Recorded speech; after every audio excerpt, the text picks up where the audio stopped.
subscribe the channel, like, comment and share.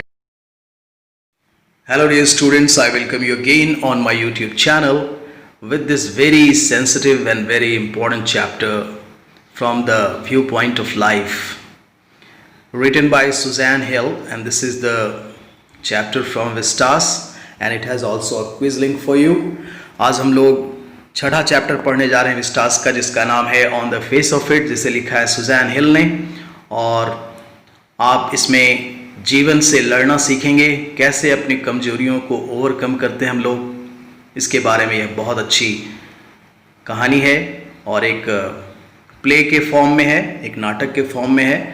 तो आइए हम लोग देखते हैं। This is one act play. Susan Hill, she is the writer of this play. Susan Hill, जिनका जन्म 5 फरवरी 1942 को हुआ, और वह एक इंग्लिश ऑथर हैं, फिक्शन लिखती हैं यानी नॉवेल्स लिखती हैं, कहानियाँ लिखती हैं।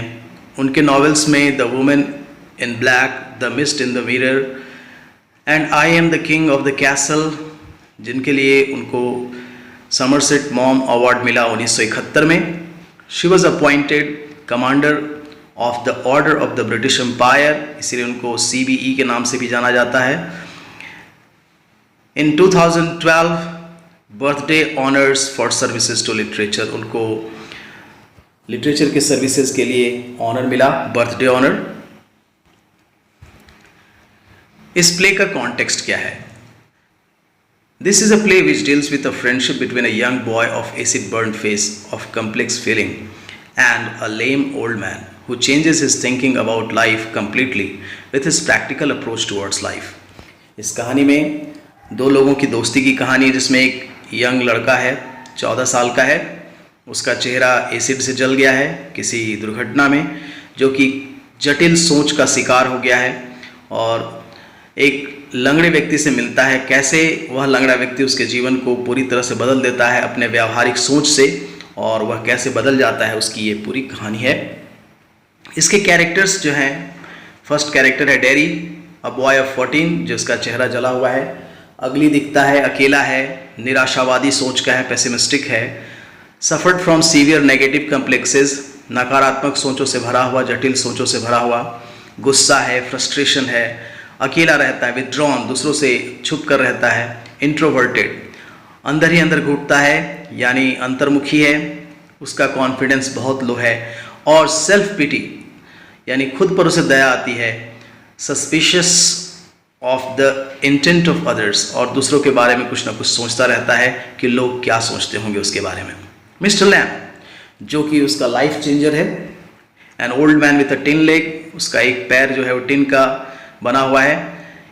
एक दुर्घटना उसके साथ घटी थी युद्ध के दौरान, जिसका पैर जो है, एक पैर जो है वो बॉम्ब से उड़ गया। वो भी अकेला है, क्रेव्ड फॉर कंपनी, वो भी साथी की खोज में है, चिंता में रहता है, जो भी है, लेकिन खुश रहता है।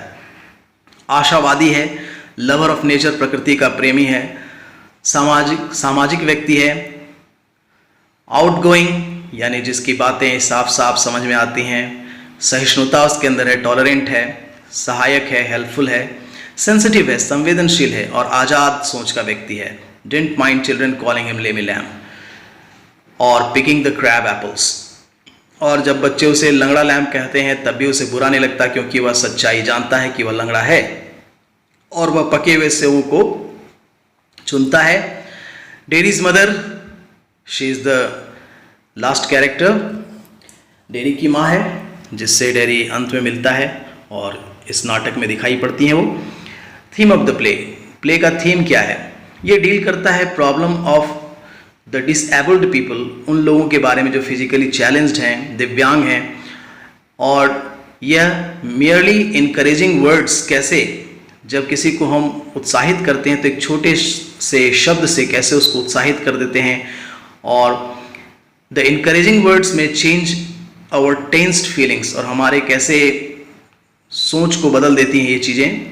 It is not the actual pain और inconvenience caused by physical impairment that troubles inconvenience caused by physical impairment that troubles a disabled man, but the behaviour of the people around him. बहुत सच्ची बात है कि एक व्यक्ति जो कि फिजिकली चैलेंज्ड है, दिव्यांग है, उसे उस बात का उतना दुख नहीं होता कि वह ऐसा क्यों है, बल्कि उसके आसपास के लोग उसे सोचने के लिए मजबूर कर देते हैं। तो ये लोगों की फीलिंग्स है जिसके कारण उनके अंदर कॉम्प्लेक्स फीलिंग पैदा हो जाती है। तो ये थीम ऑफ द प्ले है। डेरी और मिस्टर लैम की मुलाकात। डेरी छुपता फिर रहा है और लोगों से छुपते हुए वह मिस्टर लैम के बागीचे की दीवार को फांद कर पहुंचता है और मिस्टर लैम जो कि वहाँ बैठा हुआ है, जिसका बहुत बड़ा घर है, अकेला रहता है, बड़ा सा गार्डन है, वहाँ बहुत सारे पके हुए सेब हैं और गोल्डन ऑरेंजेस हैं, उसका स्वागत करता है और उसे कहता है कि दीवार फांद कर आने की ज़रूरत नहीं है क्योंकि गेट तो हमेशा खुला रहता है। फिर भी डेरी घबरा जाता है क्योंकि उसने एक्सपेक्ट नहीं किया था कि वहाँ कोई होगा। अब दोनों के बीच में जबकि आमने सामने नहीं है फिर भी बातचीत होती है। Lamb and Derry have a talk. Derry points out that the people are afraid of him. जब उसे अपने पास बुलाता है लैम तो कहता है कि लोग उससे डर जाते हैं, उसका चेहरा बहुत अगली है, डिसफिगर्ड, बहुत ख़राब दिखता है। और डेरी ये भी बात कहते हुए कहता है कि जब कभी वह अपना चेहरा खुद आईने में देखता वह डर जाता है। तो लैम उसको कोशिश करता है सांत्वना देने का और कहता है कि तुम्हें ज़िंदगी के वास्तविकताओं को बहुत ही बहादुरी से फेस करना चाहिए क्योंकि यह बहुत ज़रूरी है, खुद के अंदर विश्वास होना बहुत ज़रूरी है।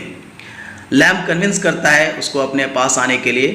Dairy doesn't want to come near, वह नज़दीक तो नहीं आना चाहता, लेकिन मिस्टर लैम कहता है कि वह किसी चीज़ से नहीं डरता, उसे कोई भी चीज़ ख़राब नहीं लगती, उसकी आंखों में कोई बदसूरत नहीं है। और जब वह उसके सामने आता है, डेरी जब उसके सामने आता है तो कोई रिएक्शन नहीं दिखाता जैसा कि लोग अक्सर दिखाया करते हैं, जो कि डेरी को बड़ा ही शॉकिंग लगता है। बल्कि अब वह उसको इनकरेज करता है कि उसके साथ कुछ भी नहीं हुआ है, nothing has happened to him, he might have no eyes, legs, may be anything unpleasant. उसके साथ और भी कुछ हो सकता था, उसकी आंखें नहीं हो सकती थी, पाँव नहीं हो सकते थे, और भी कुछ नहीं हो सकता था जो कि बहुत अनप्लीजेंट हो सकता था। तो इस बात से डेरी बहुत ही सरप्राइज्ड होता है।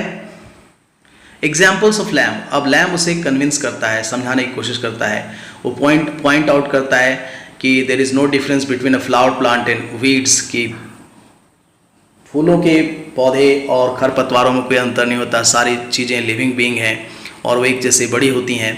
डेरी भी रिमार्क्स करता है मिस्टर लैम की तरफ कि तुम तो अपने पैर को ढक सकते हो, ट्राउजर से तुम इसे ढकते क्यों नहीं हो, तुम्हारा एक पैर तो नहीं है। तो मिस्टर लैम कहता है कि ऐसी बात नहीं है, मुझे वास्तविकताओं से परहेज नहीं है। Then mister Lamb reminds Derry of fairy tale. एक कहानी सुनाता है उस जानवर की, जैसा कि आप लोगों ने सुना होगा कि एक फ्रॉग था जिसे प्रिंसेस किस करती है और वह एक हैंडसम प्रिंस बन जाता है। तो उसकी कहानी वो सुनाता है। डेरी को यह समझने के लिए मजबूर हो जाना पड़ता है कि जो अगलीनेस है, कुरूपता जो है, वह केवल हमारे स्किन में है। A man is not what he looks like but what he really is. Handsome is that handsome does. वह कहता है कि जो आदमी दिखता है वैसा होता नहीं है, खूबसूरत वही है जो खूबसूरत काम करते हैं, खूबसूरती का कोई दूसरा मीनिंग नहीं होता। डेरी फिर भी कहता रहता है क्या कि लोग उसकी तरफ स्टेयर करते हैं, देखते हैं, उसके चेहरे को झांकते रहते हैं और उससे वे डर जाते हैं। Derry tells Lamb that women talk of his ugly face. औरतें उसके कुरूप चेहरे के बारे में बात करती हैं। वे कहती हैं कि कोई इसे किस नहीं करेगा सिवाय माँ के। तो मिस्टर लैम फिर से कहता है कि तुमने शायद ये ज़रूर सुना होगा, और the best thing is to keep his ears shut and need not pay attention to such talks. उसे दूसरों की बातें बिल्कुल नहीं सुननी चाहिए, अपने कान बंद कर लेने चाहिए, क्योंकि नेगेटिविटी जो होती है आदमी के अंदर नेगेटिविटी पैदा करती है। तब वह एक कहानी सुनाता है एक आदमी का कि तुम जिस तरह से छुपते छुपाते फिरते हो। वह बताता है कि एक आदमी था। He tells a story about a man who was always afraid of being run over or getting infected or meeting with some accident. उसे लगता था कि उसकी मौत हो जाएगी, लोगों से मिलना नहीं चाहता था, इन्फेक्शन हो जाएगा, कोई केले के छिलके पर पैर पड़ जाएगा तो गिर जाएगा, उसकी टांगें टूट जाएगी, उसकी मौत हो जाएगी। तो so he locked himself in a room, अपने आप को उसने एक कमरे में बंद कर लिया।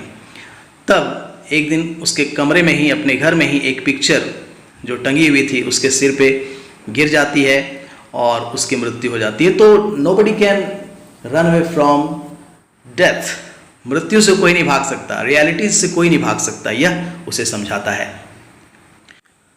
सॉल्यूशंस ऑफ सच प्रॉब्लम, ऐसी समस्याओं का समाधान कैसे हो, तो मिस्टर लैम से वो जानने की कोशिश करता है। Derry says that his family often talks about him, dairy कहता है कि वो हमेशा उसका परिवार उसके बारे में चिंतित रहता है कि अगर हम लोग नहीं रहेंगे इस दुनिया में तो डेरी का क्या होगा। लेकिन मिस्टर लैम उसकी बात से एग्री नहीं करते हैं, सहमत नहीं होते हैं, बल्कि लैम इनकरेज करते हैं उसको that he has got 2 arms, उसके पास 2 हाथ हैं, legs, eyes, years, a tongue and a brain, सारा शरीर तो उसके पास है। He can achieve what ever he likes, जो भी चाहे वो जिंदगी में प्राप्त कर सकता है। He tells Derry that he has got a full body, उसके पास पूरा शरीर है। He can do anything like other people और may do better than others, वह दूसरों की तरह बल्कि दूसरों से बेहतर कर सकता है। He asks Lamb several questions to know more about him, वह लैम से तरह तरह के प्रश्न पूछता है और उसके बारे में और जानना चाहता है। Mister Lamb says that he sits in sun and reads the books, वह कहता है कि वह धूप में बैठता है, किताबें पढ़ता है। He likes the windows open to hear the wind, वह खिड़की खोलकर हवा की आवाज़ सुनता है। Lamb tells that he has a lot of friends everywhere, वह कहता है कि मेरे लिए हर तरफ दोस्त ही दोस्त हैं क्योंकि मैं दोस्ती करना जानता हूँ। तो इसकी समस्याओं का समाधान इस प्रकार लैम बताता है। Being convinced dairy goes home, अब डेरी बिल्कुल कन्विंस हो चुका है प्रैक्टिकल अप्रोच ऑफ लाइफ से और वह घर जाता है। Derry goes back to his house and tells everything to his mother, अपनी माँ को सब कुछ बताता है। Derry says that he wants to go there, sit and listen to things and look, और फिर से वहाँ जाना चाहता है और उसकी बातें सुनना चाहता है, मिस्टर लैम की बातें सुनना चाहता है। Nobody else has ever said the things the old man has said, आज तक किसी व्यक्ति ने उससे ऐसे बात नहीं की जिस प्रकार इस बूढ़े व्यक्ति ने बात की। His mother stops him from going to the old man's house, उसकी माँ मना करती है कि वहाँ मत जाओ। She tells that she has heard strange stories about the old man, बहुत सारे लोगों के बारे में, बूढ़ों के बारे में उसने बहुत कहानियाँ सुनी है कि किस प्रकार वो बच्चों को बहका कर ले जाते हैं। She urges him not to go there again, वह कहती है कि वहाँ फिर से मत जाओ, लेकिन डेरी इंसिस्ट करता है। वह डेरी जो है वह जोर देकर कहता है that he must go there otherwise he will never go anywhere in this world, उसे वहाँ अवश्य जाना चाहिए, लेकिन अगर वह नहीं गया तो कभी भी कहीं भी वो नहीं जाएगा इस दुनिया में। In spite of his mother's strong resistance, उसके माँ के कड़े विरोध के बाद भी Derry slams the door, Derry जो है दरवाज़ा खोलता है। Runs away to help Lamb in collecting crab apples, और वह डेरी जो है वो लैम के पास पहुंच जाता है उसे मदद करने के लिए, पके हुए सेवों को चुनने के लिए। Death of Lamb, this is the real twist of the story, यहाँ कहानी का ट्विस्ट है। In the mean time mister Lamb climbs on the ladder, mister Lamb जो है वो एक सीढ़ी पे चढ़ जाते हैं, एक सेव के पेड़ पर चढ़ जाते हैं सीढ़ी की मदद से। The ladder falls back and mister Lamb is killed, ladder यानी सीढ़ी जो है वो टूट जाती है और मिस्टर लैम गिरकर मर जाते हैं। Suddenly he opens the gate and says excitedly that he has come back, अब गेट खोलकर वह दौड़ कर आता है डेरी और कहता है मैं वापस आ गया। Suddenly he catches sight of mister Lamb, वह मिस्टर लैम को देखता है अचानक। He runs through the long grass and says I came back Lemmy Lamb, मैं वापस आ गया Lemmy Lamb. I did come back, मैं वापस आ गया। But there is no response, लेकिन कोई उसे रिस्पॉन्स या कोई उत्तर नहीं मिलता है। डेरी नील्स बाय हिम, उसके सामने घुटनों पे बैठ जाता है। And keeps and realises, weeps and realises, वो रोता है और महसूस करता है that he has lost his only friend in this world, इस संसार का इकलौता दोस्त जो उसका था उसने उसे खो दिया है। But the thing is now is he going to change his life, क्या वो अपने जीवन को बदलने वाला है? मुझे तो ऐसा लगता है कि शायद लैम ने उसके जीवन में कुछ आशाएं भर दी हैं, अब वह जीवन की जटिलताओं से उबर पाएगा। और मुझे भी आशा है कि आप भी समस्याओं से लड़ें और जीतने की कोशिश करें, क्योंकि जीवन संघर्ष का नाम है, तो समस्याएं तो आती रहेंगी। So thank you so much for watching the video and keep on watching. Thank you so much again. Have a good day.